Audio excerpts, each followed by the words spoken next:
இன்றைய தியானம். தாவீது தன் செய்கைகளில் எல்லாம் புத்திமானாய் நடந்தான். கர்த்தர் அவனோடே கூட இருந்தார்.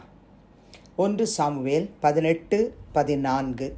ஆண்டவரும் இரட்சகருமாகிய இயேசு கிறிஸ்துவின் நாமத்தினாலே இந்த காலை வேளையிலே இன்றைய தியான நிகழ்ச்சியின் வாயிலாக உங்கள் ஒவ்வொருவரையும் சந்திப்பதில் நான் கிறிஸ்துவுக்குள் மிக்க மகிழ்ச்சி அடைகிறேன். பிரியமானவர்களே, தாவீதை குறித்து இந்த வசனத்திலே 2 காரியம் சொல்லப்பட்டிருக்கிறதை நாம் பார்க்கலாம். தாவீது தன் செய்கைகளில் எல்லாம் புத்திமானாய் நடந்தான். என் அன்பு சகோதர சகோதரிகளே, தாவீது தன் செய்கைகளில் எல்லாம் எப்படி நடந்தானா? புத்திமானாய் நடந்தானா. 2வது அவனை குறித்து சொல்லப்பட்டிருக்கிறது, கர்த்தர் அவனோடே கூட இருந்தார். ஆமென் அன்பார்ந்தவர்களே, கர்த்தர் என்னோடும் உங்களோடும் நம் யாவரோடும் இருப்பார் என்று சொன்னால் நாமும் கூட தாவீதை போல புத்திமானாய் நடந்து கொள்ள முடியும். நாம் செய்கிற எல்லா செய்கைகளிலும் புத்திமானாய் நடக்க கர்த்தர் நமக்கு உதவி செய்வார்.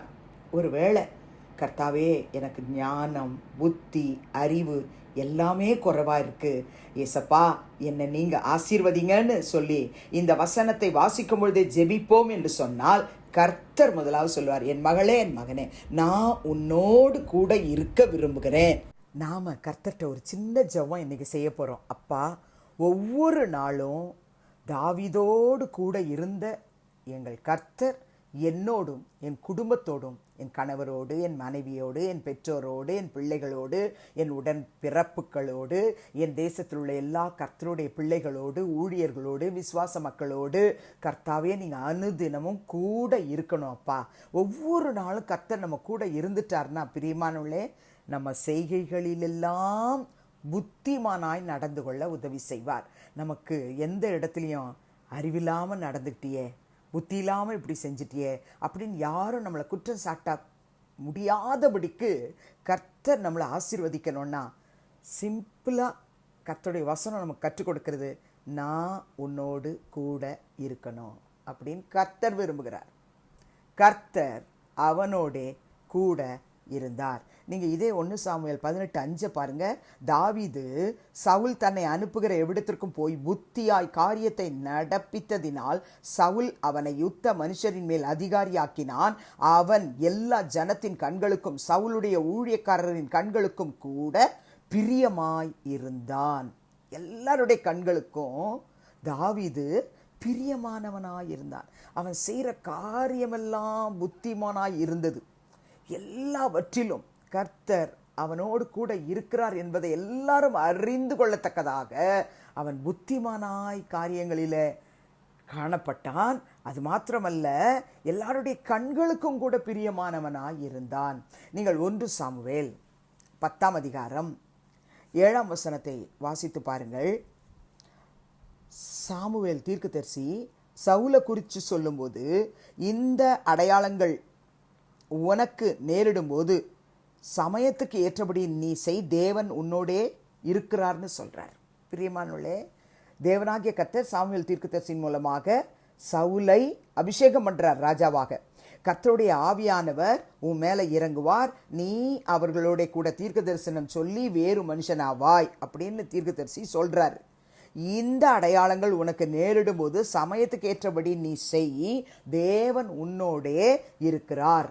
அப்போ சாமுவேல் தீர்க்கதரிசியின் மூலமாய் சவுலை கர்த்தர் பிரதிஷ்டை செய்யும் பொழுது, அபிஷேகிக்கும் பொழுது கர்த்தர் கொடுக்கிற வார்த்தை என்ன? தேவன் உன்னோடே இருக்கிறார், தேவன் உன்னோடே இருக்கிறார். ஆனால் அந்த வார்த்தையை பெற்றுக்கொண்ட சவுலுடைய பின் வாழ்க்கை ரொம்ப ட்ராஜடியாக இருக்கும். அப்படி இல்லாமல் தாவீது தன் செய்கைகளிலெல்லாம் புத்திமானாய் நடந்ததற்கு ஒரே ஒரு ரகசியம், கர்த்தர் அவனோடே இருந்தார், அவனோடு கூட இருந்தார். 1 சாமுவேல் 16ஆம் அதிகாரம் 18ஆம் வசனத்தில் கூட சவுலுக்கு கர்த்தரால் வரவிடப்பட்ட ஒரு பொல்லாத ஆவி அவனை கலங்க பண்ணி கொண்டிருந்தது. அப்போ சவுல் என்ன செய்கிறான்? ஊழியக்காரங்கிட்ட, ஒரு பொல்லாத ஆவி என்னை கலங்க பண்ணுது, கர்த்தருடைய ஆவி பெற்றவங்க யாராவது இருந்தால் அவங்கள கூட்டிட்டு வாங்க அப்படின்னு கேட்கும்போது சவுல் தன் ஊழியக்காரரை பார்த்து நன்றாய் வாசிக்கத்தக்க ஒருவனை தேடி என்னிடத்தில் கொண்டு வாருங்கள் சொன்ன பொழுது வேலைக்காரர்கள் ஒருவன் சொல்றான், இதோ பெத்லெகேமியனாகிய ஈசாயின் குமாரன் ஒருவனை கண்டிருக்கிறேன், அவன் வாசிப்பதில் தேறினவன், பராக்கிரமசாலி, யுத்த வீரன், காரிய சமர்த்தன், சௌந்தரியமுள்ளவன், கர்த்தர் அவனோடே கூட இருக்கிறார் அப்படின்னு சொல்றாங்க. தாவீதை குறித்து மட்டும் இன்னைக்கு நம்ம இந்த வசனத்தை வாசிச்சு நம்ம ஜெபிக்க போறோம். பிரியமானவர்களே, கர்த்தர் அவனோடு கூட இருந்தார். அவன் வெறும் இசைக்கருவியை வாசிப்பதில் தேறினவன் மாத்திரமல்ல, அவன் பராக்கிரமசாலி மாத்திரமல்ல, அவன் யுத்த வீரன், அவன் காரிய சமர்த்தன், அவன் சௌந்தரியம் உள்ளவன், மிகவும் அழகானவன், கர்த்தர் அவனோடு கூட இருக்கிறார் அப்படின்னு சொல்றாங்க. உடனே சவுல் ஆள் அனுப்பி அவனை கூட்டிட்டு வர சொல்றான்.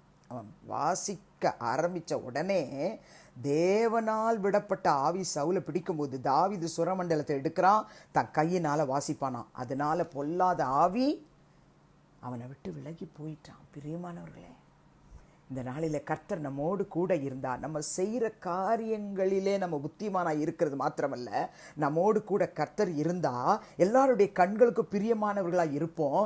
அது மாத்திரமல்ல, கர்த்தர் நம்மோடு இருந்தால் நம்மளை கண்டாலே அசுத்தாவி விலகி ஓடும், பயந்து ஓடும். ஆண்டவரே, அந்த கிருபை எனக்கு தாங்க. ஜெபிக்கலாமா? பரிசுத்தமுள்ள பிதாவே, இயேசுவின் நாமத்தில் உம்முடைய சமூகத்துக்கு நாங்கள் வருகிறோம். 1 சாமுவேல் 18:14 கர்த்தாவே, நாங்கள் எல்லோரும் தாவீதை போல ஆண்டவரே எங்கள் செய்கைகளில் எல்லாம் புத்திமானாய் நடக்க எங்களுக்கு உதவி செய்யும். பரிசுத்த ஆவியானவரே, நீர் எப்பொழுது எங்களோடு தங்கியிரும். பிதா குமாரன் பரிசுத்த ஆவியானவர் 24 hours எங்களோடு தங்கியிருப்பீராக. நாங்கள் கர்த்தரோடு கூட தங்கியிருக்கணும், கர்த்தர் எங்களோடு கூட இருக்கணும். நாங்கள் உம்மோடு கூட அனுதினமும் ஆவியிலே களிகூறுகிற பிள்ளைகளாக வாழ உதவி செய்யும். எப்பொழுதும் உம்மோடு கூட பரிசுத்த ஆவியின் அபிஷேகத்திலே வளர்ந்து பெறுகிறவர்களாக இருக்க உதவி செய்யும். ஆண்டவரே, எப்பேற்பட்ட பொல்லாத ஆவிகளை நாங்கள் சந்திக்க நேரிட்டாலும், அன்றைக்கு தாவீது வாசிக்க ஆரம்பிச்ச உடனே சவுலுக்குள் இருந்த அந்த பொல்லாத ஆவி வெளியே போயிட்டு, அதே போல எங்களுக்குள் காணப்படுகிற பரிசுத்த ஆவியானுடைய வல்லமை அசுத்த ஆவிகளை வெளியேற்றத்தக்கதாய் கர்த்தர் எங்களை வல்லமையினால் நிரப்பும். ஆசீர்வதி இயேசுவின் நாமத்தில் பிதாவே, ஆமென். கிறிஸ்துவுக்குள் பிரியமானவர்களே, இந்த நாளில் கர்த்தர் தாமே உங்களோடு கூட இருப்பாராக, உங்களை ஆசீர்வதிப்பாராக, உங்களை நடத்துவாராக. ஆமென்.